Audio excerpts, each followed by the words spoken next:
Tense নিয়ে tension, বুঝতে পারছো না কোথায় কি টেন্স হবে? চলো শিখে নেওয়া যাক। টেন্সকে আমরা সাধারণত 3 ভাগে ভাগ করতে পারি: প্রেজেন্ট টেন্স, পাস্ট টেন্স আর ফিউচার টেন্স। প্রেজেন্ট টেন্স অর্থাৎ যেটা বর্তমানে ঘটছে বা যেটা সবসময় ঘটে। যেমন ধরো আমি মাঠে যাই, আমি খেলা করি, সূর্য পূর্ব দিকে ওঠে, এই সমস্তগুলো হলো প্রেজেন্ট টেন্স। পাস্ট টেন্স যা আগে হয়ে গেছে, অতীতে যা ঘটে গেছে, কিছুক্ষণ আগে যা হয়ে গেছে, গতকাল যা হয়ে গেছে, 1 বছর আগে যা হয়েছে, 100 বছর আগে যা হয়েছে, এগুলো সব হচ্ছে পাস্ট টেন্স।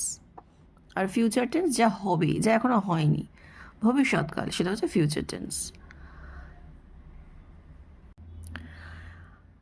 আর এই টেন্সে যখন আমরা লিখবো টেন্স, তখন প্রেজেন্ট টেন্সের সঙ্গে কীভাবে লিখবো, পাস্ট টেন্সে কীভাবে লিখবো, ফিউচার টেন্সে কীভাবে লিখবো। প্রথমে তো জানলে যে কখন প্রেজেন্ট, পাস্ট আর ফিউচার হবে। এবার কীভাবে লিখবো? প্রেজেন্ট টেন্সে নর্মাল ভার্বের ফর্মটা, আর পাস্ট টেন্সে কী হবে, সেই ভার্বের যখন পাস্ট ফর্ম, যেমন গো ওয়েন্ট, গো এর পাস্ট টেন্স হচ্ছে ওয়েন্ট, তো পাস্ট টেন্সে যখন লিখবো তখন আমরা কিন্তু গো লিখবো না, তখন লিখবো ওয়েন্ট। আর ফিউচার টেন্স যখন হবে তখন shall or will plus normal verb form. তো এটা হলো আমাদের টেন্সের 3টে ভাগ, যে তার খুব সহজ সরল ধারণা। আমার মনে হয় তোমরা সবাই বুঝতে পেরেছো। যদি ভালো লেগে থাকে তাহলে প্লিজ আমার চ্যানেলটা সাবস্ক্রাইব করো।